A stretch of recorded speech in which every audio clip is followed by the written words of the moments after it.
ఇలాంటి పళ్ళని ఎప్పుడైనా చూసారా? నేనైతే ఫస్ట్ టైం చూడడం అండి. వీటి గురించి చెప్తాను, సరదాగా వినండి. ఈవిడ మా అపార్ట్మెంట్లో ఈ పళ్ళని అమ్ముతోందనమాట. ఈ పళ్ళని మా చుట్టుపక్కల ఉండే అడవుల్లోంచి కోసుకుని వస్తారు. వీటిని ఎవరు పండించరండి, కేవలం అడవిలో మాత్రమే దొరికే పళ్ళు.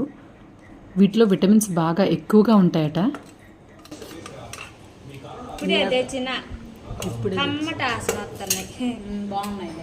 కమ్మటి వాసన కూడా ఉంటుంది వీటికి.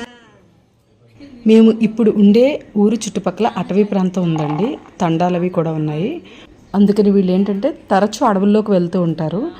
అక్కడి నుంచి ఇవి కోసుకొస్తూ ఉంటారు. కొంతమంది అయితే ఇలా అమ్ముతూ ఉంటారనమాట.